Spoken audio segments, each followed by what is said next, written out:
of woman, woman made. Where do I go to find images of woman, woman made?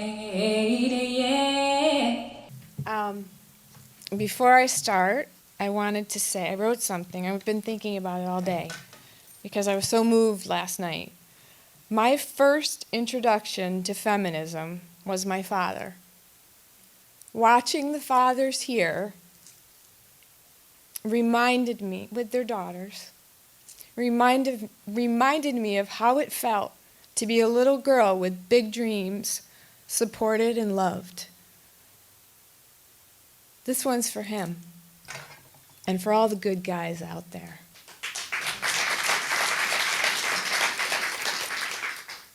I wrote The Shape of Us for my mother, who is the backbone, like most of you women, and it's dedicated to all of you, so that goes without saying. She's at home waiting, doing the laundry, probably.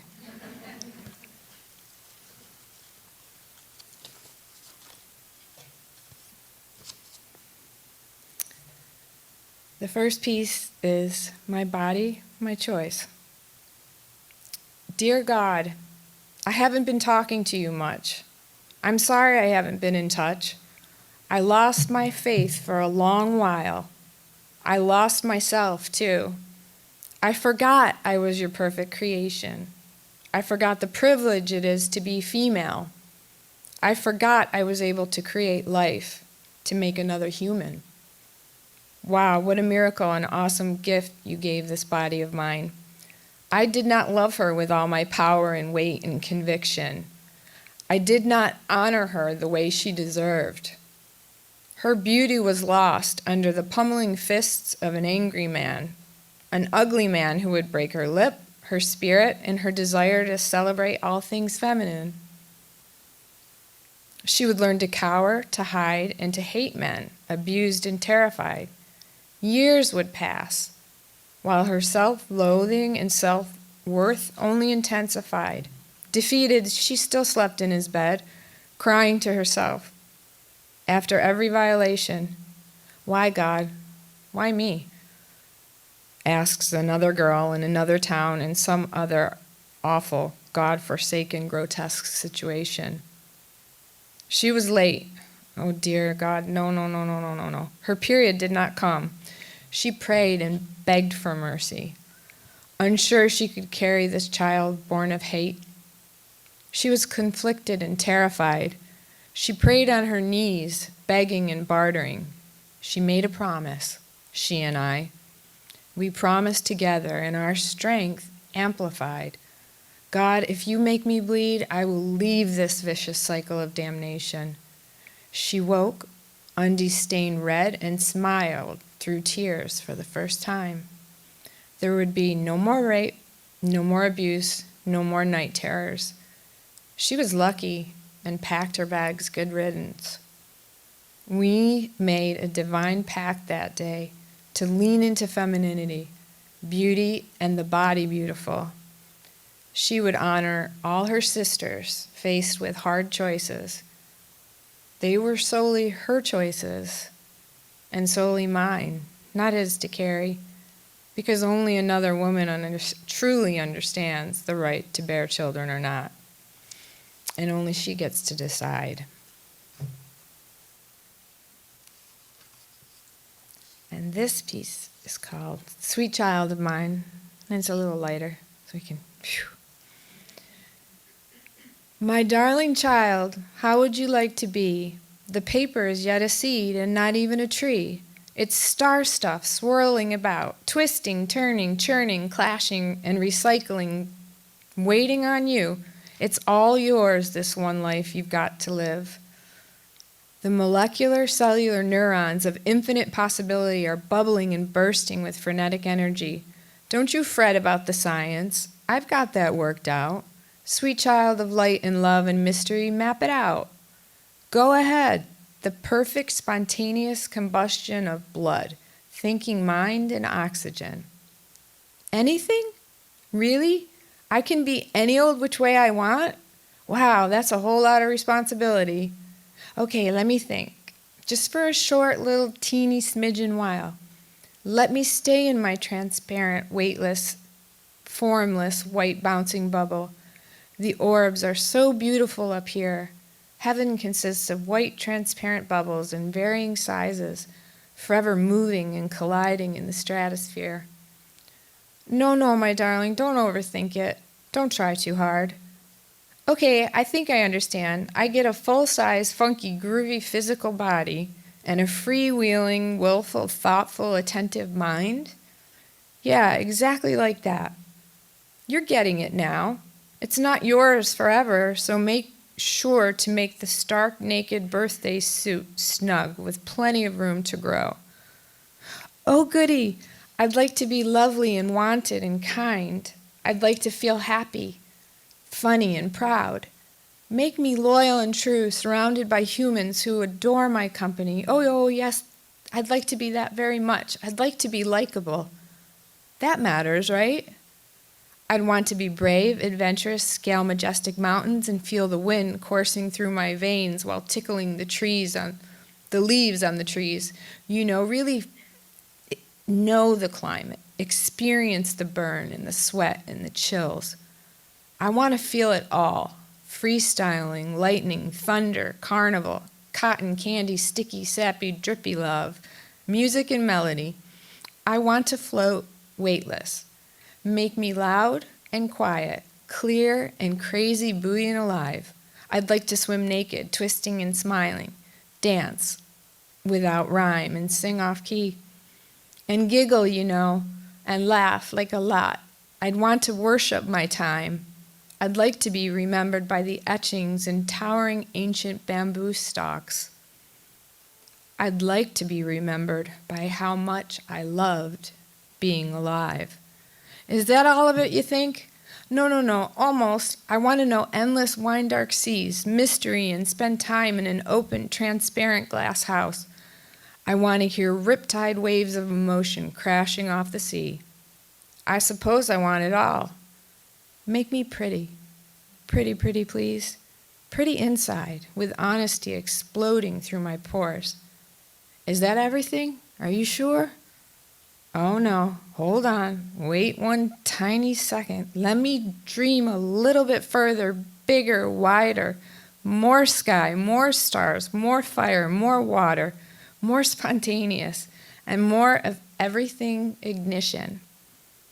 Make me a colorful palette of emotions. Make me a colorful palette of emotions. I don't care. I won't remember being alive, being human anyway, will I? No, I'm going, ready or not. It'll be over before I can take in and fully grasp one human breath. Maybe you could add a pause button, please, so I might be more than some other being's fading memory. Perhaps I can stay down there just a little while longer. Not forever, no. I understand, just long enough. Enough time so I can get it. Get what this living thing is about. Please? Please? Pretty please? I really want to go. I think I've got it all mapped out. Oh, sweet child of mine, you're ready now. Just go live it. Okay, I'm almost ready. One last very important thing. Make me a girl.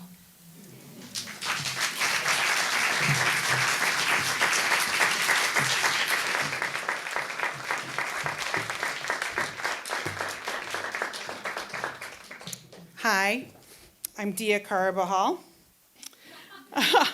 Last night I forgot to state my name, and I thought, oh gosh, I'm going to forget again. And just as I leaned up tonight, my name tag stuck to my hair. So I think God, she is speaking to me.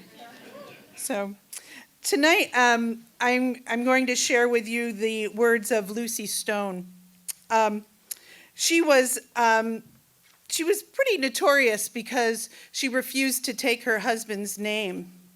But that is not the least thing that is not the thing that she did that was so great for women. She was the founder of American the American Women's Suffrage Association.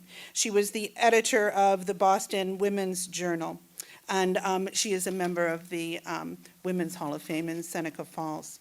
She spoke these words in 1855.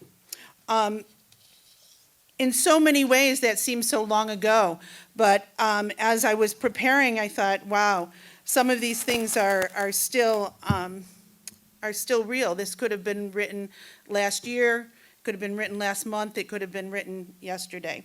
So she gave this speech, as I said, in 1855. It's called A Disappointed Woman. From the first years to which my memory stretches, I have been a disappointed woman. When with my brothers, I reached forth after sources of knowledge, I was reproved with, "It isn't fit for you. It doesn't belong to women." Then, there was but one college in the world where women were admitted. I would have found my way there, but by the time I was prepared to go, one was opened in the United States where women and Negroes could enjoy opportunities alongside white men. I was disappointed when I came to seek a profession worthy of an immortal being. Every employment was closed to me, except those of the teacher, the seamstress, and the housekeeper. In education, in marriage, in religion, in everything, disappointment is the lot of woman. It shall be the business of my life to deepen this disappointment in every woman's heart until she bows down to it no longer.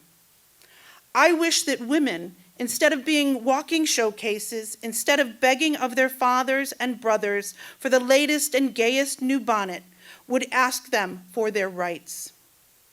The question of a woman's rights is a practical one. The notion has prevailed that it was only an ephemeral idea, that it was but women claiming the right to smoke cigars in the street and frequent bar rooms. Others have supposed it a question of comparative intellect, others still of sphere. Too much has already been said and written about a woman's sphere. Trace all the doctrines to their source, and they will be found to have no basis except in the usages of prejudices of the age. This is seen in the fact that what is tolerated for a woman in one country is not tolerated for a woman in another. In this country, women may hold prayer meetings, etc., but in Islamic countries, it is written upon their mosques, women and dogs and other impure animals are not permitted to enter. Wendell Phillips says, the best and greatest thing one is capable of doing, that is his sphere. I have confidence in God to believe that when he gives us the capacity to do anything, he does not make a blunder. Leave women then to find their sphere. And do not tell us before we are born that our province is to cook dinners, darn socks, and sew on buttons.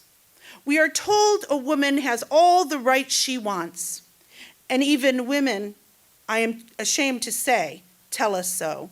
They mistake the politeness of men for rights, seats while men stand, and their adulations, but these are mere courtesies. We want rights. The flour merchant, the house builder, and the postman charge us no less on account of our sex.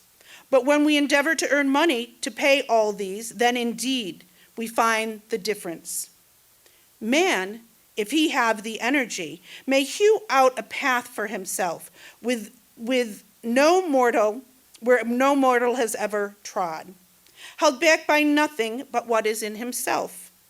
The world is all before him, and we are glad for you, brothers and men, that it is so. But the same society that drives forth the young man keeps a woman at home, a dependent. But if she goes heartily and bravely to give herself to some worthy purpose, she is out of her sphere, and she loses caste. Women working in a tailor shop are paid 1/3 as much as men. Someone in Philadelphia has stated that women make fine shirts for 12.5 cents apiece, but no woman can make more than 9 a week. And the sum thus earned after deducting rent and fuel leaves her just 3.5 cents a day for bread. It is a wonder that women are driven to prostitution. Female teachers in New York are paid $50 a year, and for every such situation, there are 500 applicants. I know not what you believe in God, but I believe he gave yearnings and longings to be filled, and that he did not mean all our time should be devoted to feeding and clothing the body. A woman undertook in Lowell to sell shoes to ladies. Men laughed at her, but in 6 years, she has run them out and has a monopoly on the trade. Sarah Tyndall, whose husband was an importer of china and died bankrupt, continued his business, paid off his debts, and has made a fortune and built the largest china workshop in the world. Mrs. Tyndall herself drew the plan for her warehouse. I have seen a woman at manual labor turning out chair legs in a cabinet shop with a dress short enough not to drag in the shavings. I wish other women would imitate her. It made her hands harder and broader, it is true, but I think a hand with $1.25 a day in it better than one with crossed 9 pence. The men in the shop didn't use tobacco nor swear. They can't do those things where there are women, and we owe it to our brothers to go wherever they work to keep them decent. The widening of a woman's sphere is to improve her lot. Let us do it. And if the world scoff, let it scoff. If it sneer, let it sneer. But we will go emulating the example of our sisters. So the first female physician meets many difficulties, but to the next, the path will be made easy.